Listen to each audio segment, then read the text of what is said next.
ilmaan iga soo daadan jirta sababtoo ah xanuunka ay haay anigoo og familkeyga meesha ay joogaan haddana aan xiriiri karin gabadheydana aan runta u sheegi karin sababtoo markaan dhaho reerkeyga waa ideeriyeen gabadheyda uma noqonayo hooyo wanaagsan ay ku daysato waxay ay dhahaysaa maxay kugu deeriyeen wax walba oo sheegan waxaa laga yaabaa inaysan rumaysanin sidaas darteed ayaan ugu sheegi jira been gabadheyda anigoo ka xun beenta gabadheyda u sheegaya ayaan ilmay jira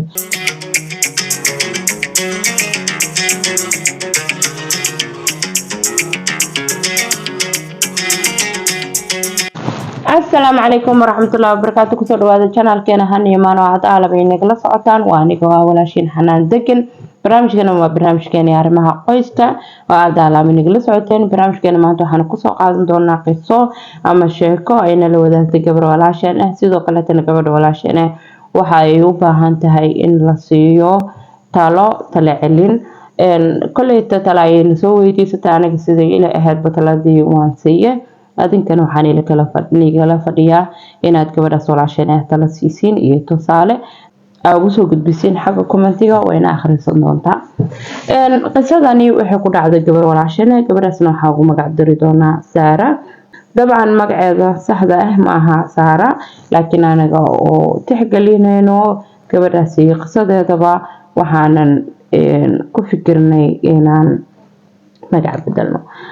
Sahra waa gabar Soomaaliyeed waxayna ku nooleed wadankaasi Kenya iyadoo ka imaaday dalka Soomaaliya waa tan qisadii oo inoo bilaabato magacaygu waa Sahra waxaan jiray 16 sano markii ugu dhaceysay qisadan waxaan ka imaaday wadankii hooyo oo Soomaaliya anigoo liigu soo daray reer family aan ahaynay oo oday adeerkay ahaa oo aabhay la dhashtay iyo caruurtiisa ayaa sponsor u soo baxay halkaas iyo Mareykanka sponsorka markuu u soo baxay familka waxa la isku afkartay maadaama aniga aan ka soo jeeday ama ay dhaleen family iska daayar caruur badan haysto waxa ay la dhalatay 7 caruur aniga ayaa 8 ku ahaa hooyaday aabaheen waxay ahaayeen dad iska danyar oo waxyaabo nolol maalmeedkooda suuqa ka soo dhacsado laakiin waxa intaas dheeraad ah aanan haysanin oo aan awoodin iskuulka iyo dugsiga iyo waxbarashada caruurtooda iyo sidoo kale nolosha dadka normaalka ah ama dadka qaniga ay ku nool yihiin oo kale ma aanan haysanin beetir Saara waxa isku afkartay in liigu soo daro familkeena dabcan aniga kuma jirin sponsorka iyo dadka la wadaayay laakiin waxa la isku afkartay maadaama familkana ciyaal yar ay haystaan wadankii haday imaadaan ay u baahan yihiin gabar shaqaaleyn ay qabsadaan meeshii ay gabar kale lacag ka siin lahaayeen oo ay dad kale wax ka siin lahaayeen in aniga waxa ay awoodaan familkayga ay u diraan anigana waxbarasho ay geeyaan sidaasna aan la noolaado ilaa iyo sponsorkooda uga hagaagayo ama ilaa ay ka baxayaan ciidan meeshii ayaa lagu sameeyay baasaboorkeygii waxaan soo raacay familkii reer adeerkay ayagana haystay caruur yar oo u baahan caawinaad in la haayo reerka adeerkay ayaan caawin jiray waxaana la joogay dalka Kenya sidii talada ahayd in waxbarasho la igu darano waxbarasho la igu madarin oo waxaan ahay qof caruurta haayo gurigana ka shaqeeyo gabar yarna waan ahay dabcan waxay arinta sidaas ahaataba waxa gabar yar oo qurux badan markaasna madaxa soo qaaday oo ku soo dhaxdarsoomtay dhalinyarada oo noqotay gabar yar oo muuqato istirtirto hagaajiso isku qurxiso oo gabar ku taqaaneen oo kale waxaan isbaranay wiil Soomaaliyeed wiilkaasna wuxuu ahaa dariskeena waxaan isla deganeen dabaqi markaas aan deganeen aniga iyo familka reer adeerkayga waxaan ahaayeen dariskeena wiilkaas markaas baranay waan iska sheekaysan jirnay mararka qaar banaankaas ku soo raaci jirnay guriga banaankiisa ku sheekaysan jirnay waxaan deganay xaafad lagu magacaabo Islii markaas xilligaas aan deganeen waxay ahayd adiga 2007 iyo 2006 waxay ahaaday xaafad markaas dadka jooga dhan ee sponsor u wada joogaan inta shaqaysatana ee markaas yareed inta dabaqa degan dhalinyarada banaankaas kaga caawin jirnay ku sheekaysan jirnay markay naagta dharkeena dhaqayso banaanka la yidhaho orod naagta soo ilaali banaanka intaas ku aragno ilaa naagta dharka dhaqayso dadkii soo maray Kenya way yaqaaneen naagta markay dharka dhaqayso kabarwada ah oo dharka familada u dhaqdo qaarkood dharka ay xadi jireen marka waxaa la dhihi jiray orod waardiye oo ilaali ilaa naagta dharka ay ka dhameynayso markaasna aniga fursad ayay ahayd wiilkan aqooda sheekeysano wiilkana magaciisa waxaan usoo gaabinaynaa Axmed dabcan magac kale ayuu leeyahay laakiin ma rabno inaan maadaama barnaamijkan wali ama qisadan wali ay socoto aynan ahayn qiso dhamaatay gabadha walaasheena tale ay u baahan tahay ma rabno dadkii magacyadooda saxda ah inaan soo gudbino marka wiilkaas magaciisana waxaa u baxsan doonaa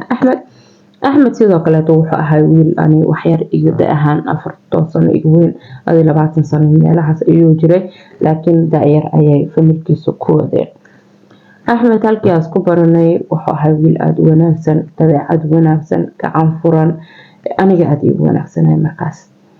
waan wada sheekaysan jirnay xilliyada adeeg la diro iyo marka naagta aan waardiyanayo iyo mararka qaar ee biyaha naga go'aan biyaha ka gooy jiray oo hoos aan biyaha ka soo doonano halkaas ayaan ku wada sheekaysan jirnay Axmed iyo aniga waxaan noqonay laba qofood oo dhalinyarada dabaqana la degan isku ogyihiin isku xanto aadna isku jecel aniga familkeyga meesha ma joogin waxa jooga adeerkay oo kaliya Axmedna wuxuu isoo bandhigtay xiriir guur inkastoo ahayd daayar haddana wuxuu igu sheekeeyay hadii uu baxo inuu ii dacwoon doono inaan ka xeyn doono aniga xaaskiisana ahna uu jecel yahay inuu iga tago maadaama uu bixitaanka soo dhawaaday wixii dhan ay wada mareen bas ay u dhiman tahay inay baxaan anigana waxaan dhahay jacaylkaaga intuu ka tagi lahay ama weyn lahayd waa inaa ismehersateen Axmed waxay dhahay aniga u sheegi kar familkeyga hadaa familkeyga u sheego oo dhanaga guursanayaan waxa laga yaabaa inay maxaa la dhahay ugu xanaaqaan inuu ogolaawayaan sidoo kale hadii familkaaga hadaa u sheegtidna aniga waxaan sii mahaayo familkaaga waxa uu la taga mahaayo ayagana ma naga ogolaanayo wiilkan abiis iyo familkiisa ayuu ka qarinayo inuu guursado maxaa la dhahaa anigana adinkana ila ogaada ma yeelayaan marka aniga markaas saas u tago oo lagu ku istaago familkaaga ayaan ka soo doonanayaa aroos noo dhigaya dacwadna aan ku sameeyno ku dacwanaya anigana ku kaxeysana waxaana tahay xaaskeyga oo halkan ay joogto okay sidii aan isku afkaranay qalbi wax jecel mar walba wuu jilcsan yahay waan baxnay aniga Axmed ma jirin qof la iga masaafeeyo sababta meesha muu joogin waxaan tagnay xaafad wiil saaxiibkiis oo lahaa meesha ayaa sheekh loogu yeeray iyo saddex nin oo marqaati ah saaxiibkiis iyo wiil kaleeto halka ayaana lagu meheriyay markaas mehersanay bil ka bacday Axmed iyo waxay dhaafeen oo waxa loo soo dhajiyay sponsorkooda anigana ma qabin gabar saaxiib ah ama qof aan arintayda u sheegtay oo ila ogaay saaxiibka kaliya aan meesha ku lahaa wuxuu ahaa Axmed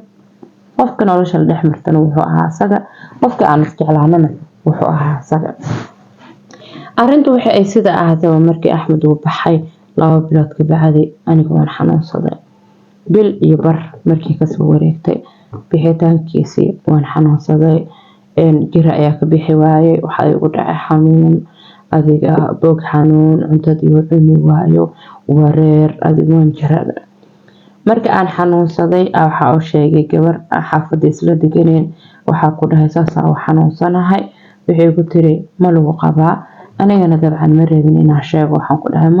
ma lii qabo waxay tiri jiradaada markaa fiiriyo waxa uu egtahay qof walaac laakiin hadaa lagu qabin ma ogi wax kale inay gaas iyo waxaas inay ku hayaan laga yaabaa arintu waxay sida ahaataba gabadhii hadalkeeda ayaa tuhun iga galay waan baxay oo waxaan tagay farmashiga waxaan xaafada ahayn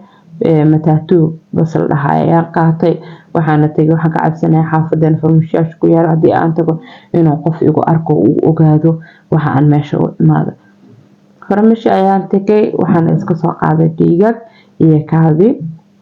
waxaan leeyahay galabta jawaabta u soo laabo isla maalintii maba ka tegin meeshaydii ayaan jooga magaaladaas kasoo warwareegay waan soo laabtay galabtii markaa u tagayna waxaa la dhahay waxaa leedahay uur 2 bilood ah axmed iyo aniga waxaan isqabnay bil intuusan bixin bilii barna hadda uu sii maqan yahay waxa maalmo u baxayo kaleeto ayuu uurkayga ahaa aniga waan naxay dhulkii xirka ayaa ila yaraaday meelaan joogay iyo meel kale ayaan kala garan waayay meeshii aan fadhiistay wiilkii farmashiga ayaa biyo ii keenay biyahayga cabay meeshii aan fadhiistay waan fikiray anigoo luudayo waxaan sheegana garanayn xanuunkii ahaayana uu igu sii batay ayaan usoo laabtay gurigeeni oo adeerkay joogay eedada adeerkay qabana waxay ahayd qof kulkulul waxna uma sheegin karin sidoo kaleeta adeerkayna wuxuu ahaa qof kulkulul dhalinyaro ii dhow aniga ama iga asaagayga ah oo wax u sheegtana ma jirin caruurtooda aad ayay iga yaryaraayeen reerkayga ayaa waxay dhaheen gabadhiina way xanuunsan tahay dhakhtar lagu keenayaa la dhahaa adeerkay waxaa ka cabsada haddii dhakhtar lii geeyo inaa la dhaho uur ayay leedahay waan baxay waxa ku dhamay adeer dhakhtar uma baahni anigoo xanuunsan oo istaagila oo cuntada ay dhibayso urteeda ayaan intaa istaago oo caruurta u kaco oo cuntada u kariyo oo reerka guriga u hagaajiyo aan hawsha waxa u qabanay anoo marna intaa cararo musqusha kusoo matagayo marna intaa cararo sariirta soo seexanayo 10 daqiiqo ama 5 daqiiqo ayaa hawsha guriga qabanay si aan la fahmin sidii u ahaday axmed maadaama uu ahaa nin wadanka ku cusub markii uu tagay wiila soo hadlay kabacdina hal mar ayuu ila soo hadlay maalmo kadib arintaas waxa saas ugu jiraba axmed ayaa soo wacay waxaan u sheegay arinta sida ay u jirto wuxuu igu dhahay wuxuu igu dhahay saas miyaha saas ma arin u dhacdaha okay waayahay waan kugu soo noqonayaa saas ugu أنا كل صاحب لا أرنتنا ساكيل أيها سميننا وحنقول أحمد أدمي أنت كبدن أنيجا وحاما قرين كري وحا أنيجو جيران شقيا من شقين كري أنا حنوصل وان وريرا مرق خارستاغان كدعا تبرتيد معها وحاربا ولالو إنا ميل إدكستيد أما ريركيغي إليسد فملكيغنا وشيكتد إنا هذه أوركو ليهاي waayahay oo dhaxay waxa ka horeysa taas inaa familkaaga adiga u sheego inaa familkeyga u sheego arintana familkeyga kula laabanaya waxa ay soo dhahaan waa kugu soo warcelinaya dhaxay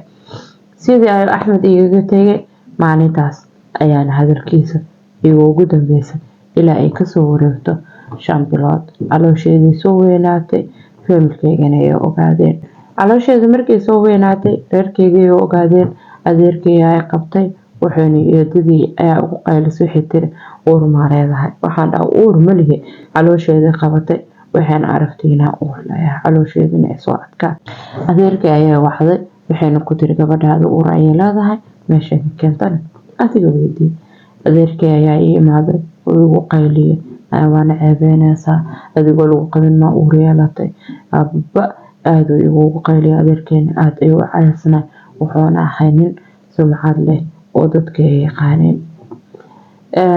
sidaas waxay arin hadda adeerkay markuu ugu qayliyo marka hore waan ku inkiray waxaan ku dhahay aniga uur ma leeyahay adeer marka dambena wuxuu wacay familkeyga wuxuuna u sheegay inaa uur leeyahay aan diidanahay inaan sheego meesha uurka ka keenay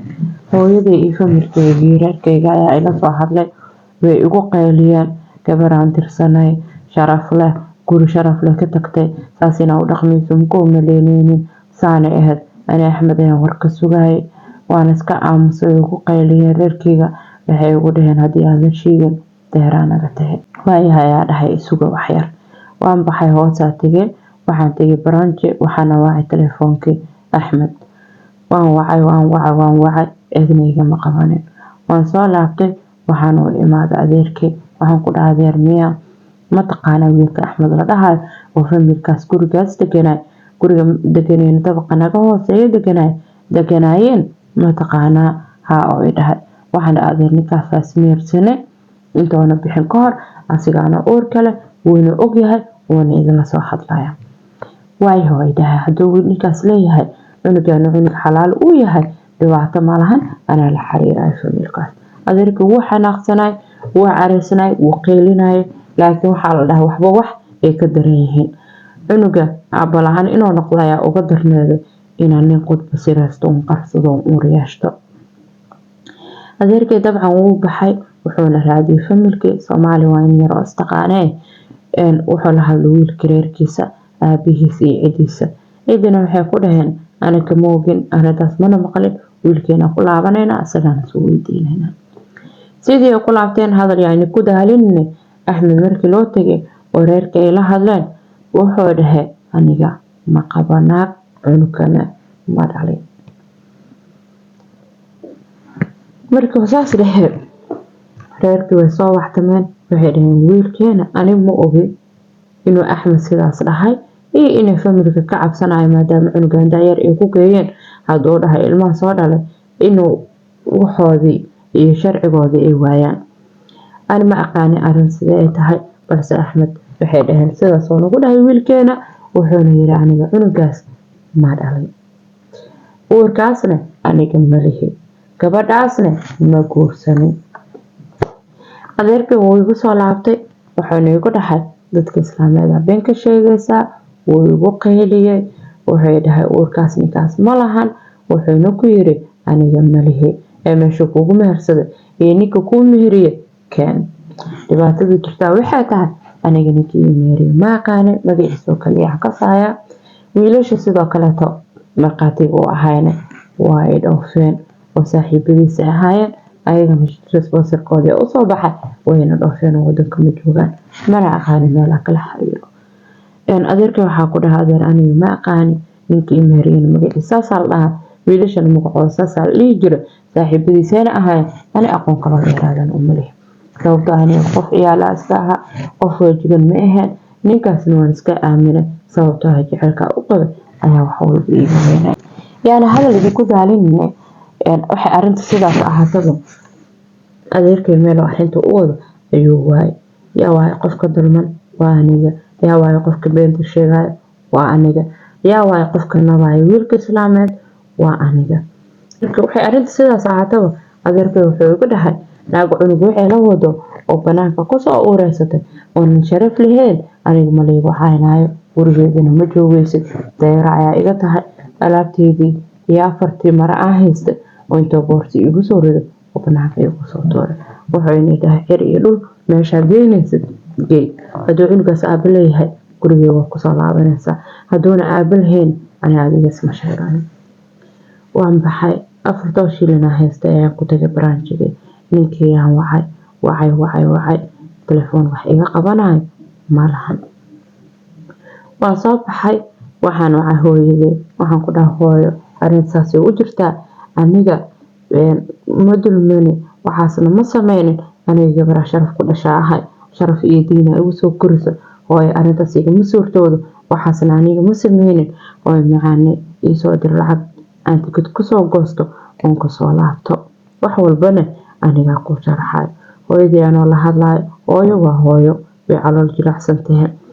balse hooyadii aniga la hadlayo aabahay ayaa telefoon ka xoogay oo qayliyay wuxuu dhahay dayraha iga tahay aniga kuma dhalin gurigeena soo ma galayso mana ii imaanaysid meel aan joogana soo istaagin hatta qabrigeyga ma imaan kartid aniga ay ceebaysay walaalkay ay ceebaysay magaceena ku dheeshay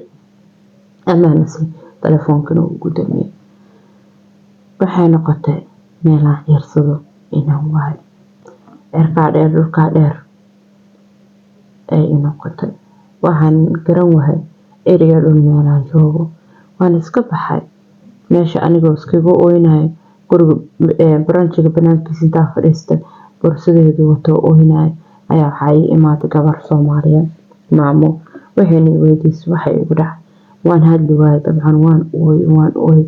way wado xigeysa meel dukaan meeshii fadhiisay biyay ii keentay waxayna weydiisay arrinta u jirto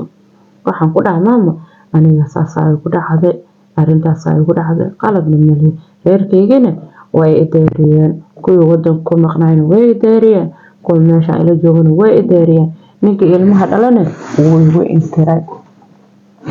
kuwa wadanka joogana way ideeriyeen kuwa halkaan joogana way soo deeriyeen ninka ilmaha dhalana wuu igu inkiray oo wuxuu dhahay aniga ilmahan dhalay ilaahay yani ila og cunuga caloosheeda ku jiro waa xalaal ninkaasna wuu i qabaa laakiin ma hayste waxaan ila marqaati furo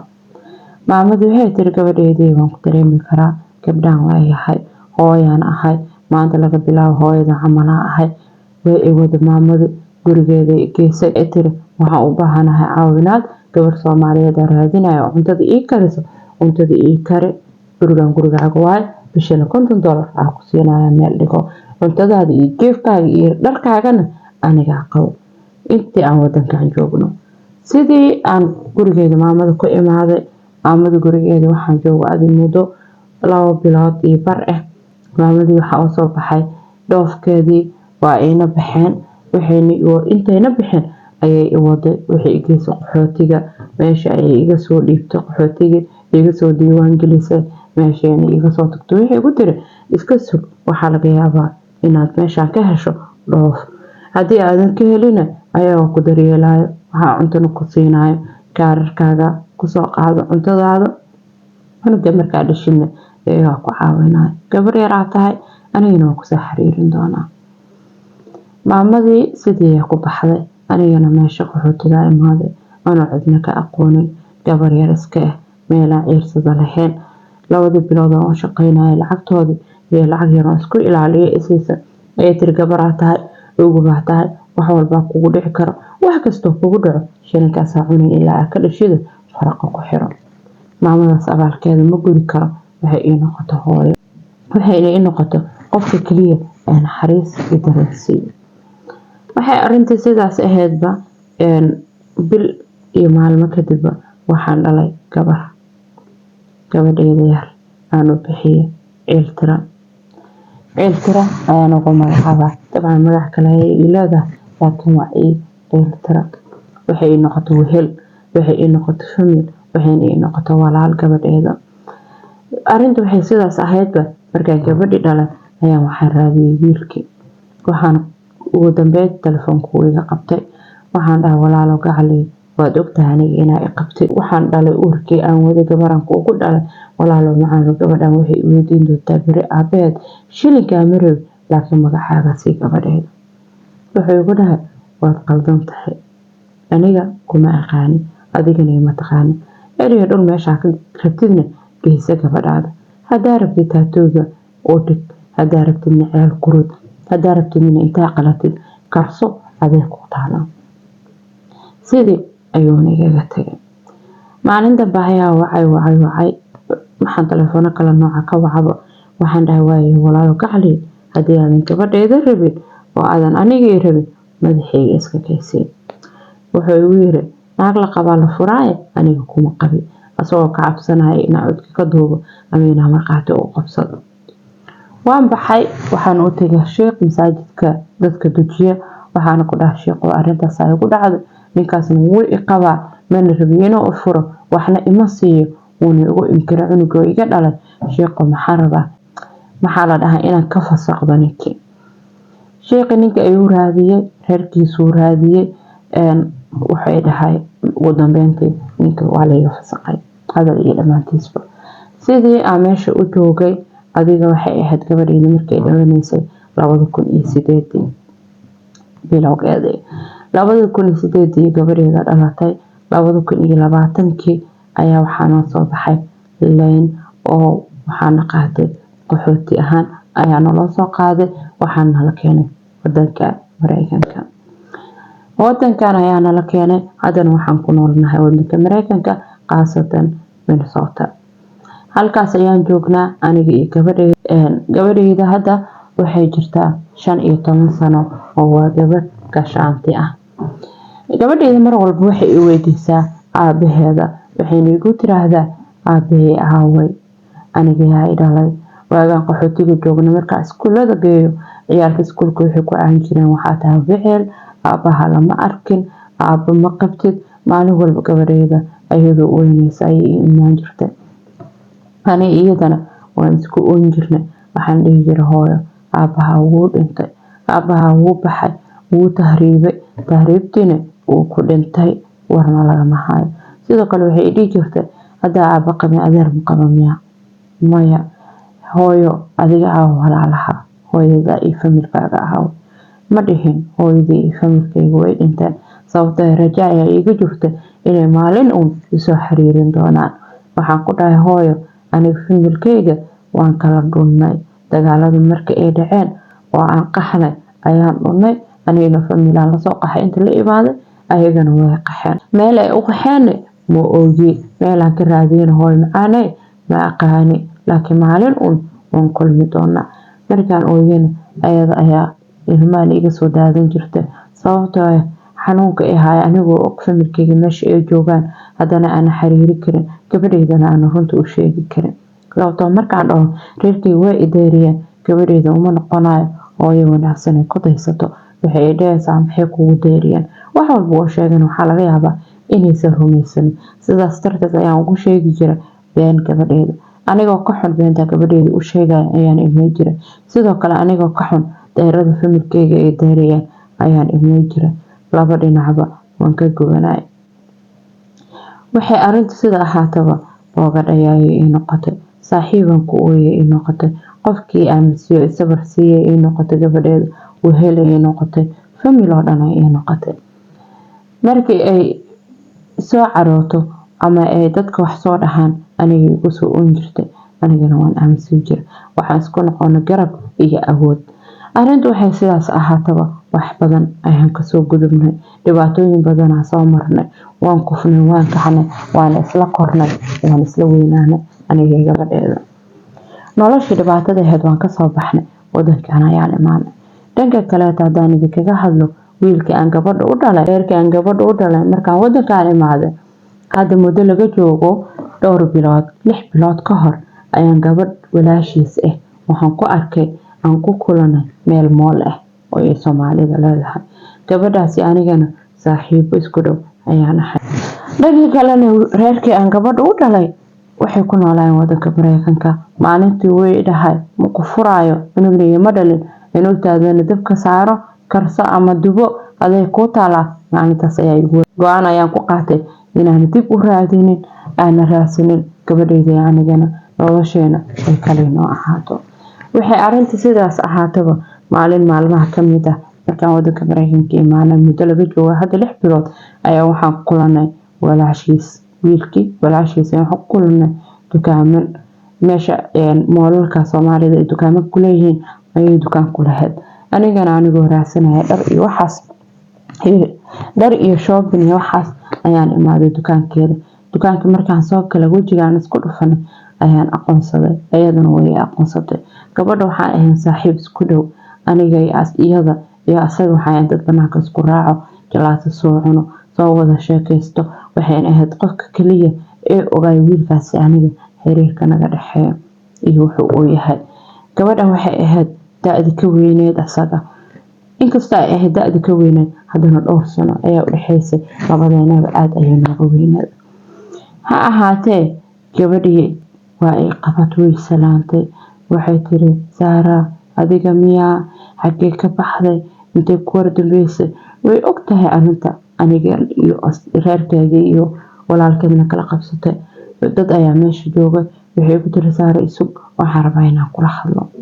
waayahay aan dhahay dadkii yaa meesha kala yaraaday gabarey waxay waxay tiri abaayo ii fiiri dukaanka waa ina waday meel kafee ka dalbanay halkii aan wada fadhiisanay xaaladaheena isweydiinay waxay ugu tiri ii waran gabadhaadi ka waran waa uga arintu kugu dhacday waan ka xumaaday meelaan ka soo xiriireyno waa waay waan ogahay walaalkeena gabar u dhashay walaalkeena uqubadaadi ayaa ku dhacday sababtoo ah inta soo sano maruna guursaday mara furay ahayd cunugna muu dhalin ilmana ma helin dhakhtar walba uu tagay reer gabar uu guursaday mid kale oo guursaday ilaa haddana awlaad Ilaahay ma siinin anigana mar walba waxaan dhahaa walaalkay waxa ka soo baxay xaqi gabadha uu ka galay waa alxamdulillah maanta taa ku arkay ee gabadhaadi ka waran waxaan ku dhahay gabadheedu way ii fiican tahay waxay ugu tiri ma joogtaa waxaan rabaa inaan barto waxaan rabaa walaalay macaani dhibaato walba aan soo martay inaan ka dhaqno waxaan rabaa inaan famil ku geeyo gabadhana gabar aabaheed looguma roone inay aabaheed barato wax walba lagu sameeyay inaan ka xal marino say kula tahay waxaan ku dhahay walaalay soo dhawo gabadhayda aabba ma qabto, aabba ma qabto, anigaana ku rabo, anigaana ku korsado, iyadaana ku qanacsan. Wadankaa joognana wadan ma ahan aabba loo baahaya. Shalay marka aabbaheed u baahnayna garabkayga ma istaagin, maantana idaa u baahan lahay oo ilaahay ahayn ma jirto. Sidii ayaan gabadhii intaa ka istaagan ku dhaha waana ku mahadsantahay, kafayga igu casuuntay, waana kasoo tagay gurigeyga ayaan usoo laabtay. Gabadhii sida kuma harin way soo raadisay, muddo ay kasoo wareegtay bil markii aan aragna kadib. Ani waan uga go'ay moolka dukaanka kula heeday, waxaana diidayaa intaas inaan is aragno iska hor imaano. Way soo raadisay, gurigeyga ayay igu imaatay, way soo karkaraahday, gurigeyga kama furin. Gabadhayda inay aragto anuu diidayo ayaan banaanka u soo baxay. Waxaan dhahay walaalay maxaa waxay igu tiri abaayo waan u sheegay walaalkay wuuna ka xun yahay wuxuu kugu sameeyay inaad joogtid inaan ku xaal marinana diyaaraan u nahay. Marka waxaan ku dhahay walaalay gacal sameeya waan ka soo fikirayaa. Gabadhaydana waxaan u sheegay aabaheed inuu dhintay, ma aqaan si aan ku dhihi doono aabaha uu nool yahay, laakiin walaalay gacaliso naga warsug waa idin anaa idinku soo warcelinayo. Sidii ayay gabadhayga ka tagtay, anigana waxay ku tiri lambarkaaga si telefoonka ayay iga qaadatay, anigana telefoonkeeda ka qaatay. Dabcan aniga waan dhabaxay, tigid ayaan goosanay aniga gabadhayda, waxaan aadnay wadanka Turkiya, meeshaas 2 bilood kusoo maqnaynay. Waan soo laabanay, muddo hadda laga joogo 2 cisho ayay soo wacday, waxayna igu tiri walaalay ka cariso maxaa arinta ka leedahay.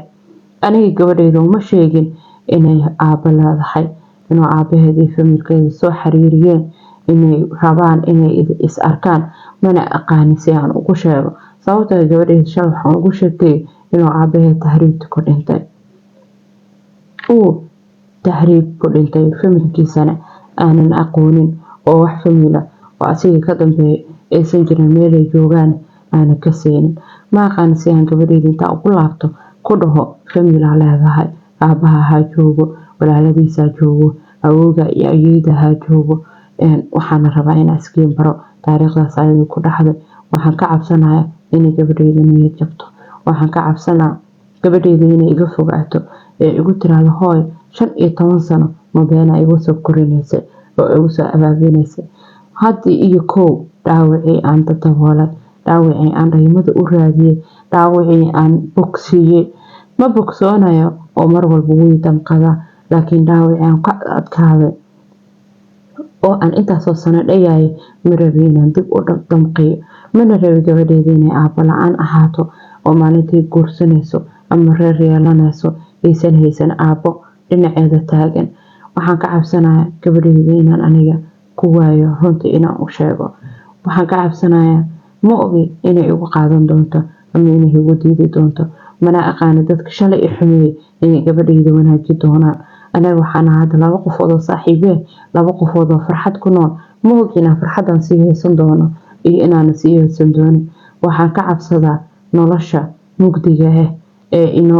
ina soo wajihi doonto, ama waxaan ka cabsanayaa iftiinka aan heli doono oo aan noqon doono aniga qof nadiif ah oo reerkeedii shalay deyriyay ee ogaana gabadhooda inay tahay tarbiyadoodii wanaagsaneed. Waxaan ka cabsanayaa gabadhayda quruxda badneed ee lagu dhahay aabba la'aan tahay inay hooyo aabba yeelato, ay noqoto gabar aabba leh, reer leh, famil leh, dhinac taagan oo garabkeeda taagan ay noqoto. Waxaan ka cabsanayaa wanaagaas faraha badan, waxaan ka cabsanayaa noloshaas iftiinka leh inaan helno. Sidoo kale tan waxaan ka cabsanayaa inay nolosheena noqoto mid mugdi ah, ay gabadhayda noqoto qof niyad jabsan, aysan noloshan xamili weyso, ay noqoto mid aniga inacdo ay tirahdo hooyo ma beentaan aniga ugu soo korinaysay. Waa midi 2 af leh. Maalinta gabadhaas arkay ilaa maantana laga joogo muddo 6 bilood ah, waxaan ku fikiraa noloshan farxad ma haysto, fikir ayaa idil mana hurdo. Sababtoo waxaan ka fikiraa nolosheena aniga gabadhayda sida ay noqon doonto. Walaalayaal waxaan ka codsanayaa gabadhaas aniga taladeedu waxay ahayd waan siiyay, adinkana waxaan ka codsanayaa inaad tala soo siiseen. Ma ay ka fogaataa? Waxay tiri ma ka fogaadaa oo magaaladan deganahay ma ka guuraa oo meel kale ma u guuraa, mise gabadhi reerkeedaan siiya. Hadaa magaaladan sii deganaado waxaan ka cabsanayaa oo aan jawaab sii waayo inay dacweeyaan ay ugu dhahan gabadhan anaga dhalnay DNA hanol kaaga qaado markii DNA looga qaadana gabadheedii ay ogaato inaan intaas aniga been u sheegay haddaan runta u sheegana waxaan ka cabsanayaa inaan gabadheeda waayo haddaan magaalada ka guurana waxaan ka cabsanayaa inaan ku dhinto oo aan weligay ahaado gabar halaysan oo reerkeedii dayriyeen oo aniga hooyadii iyo aabahay iyo familkeyga arkin cideeda dib ugu laaban sharafteeda soo ceshan inaan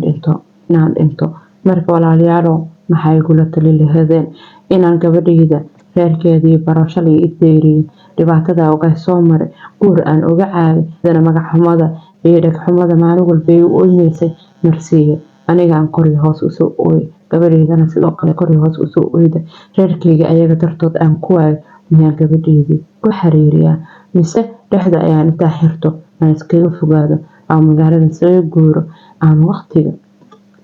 iyo waayaha u daayaa iyo nasiibka wuxuu inala kulansiiyo nolosheena inta ka dhiman ila soo taliya taladiina waa ii muhiim ayay tiri gabadhan walaasheedna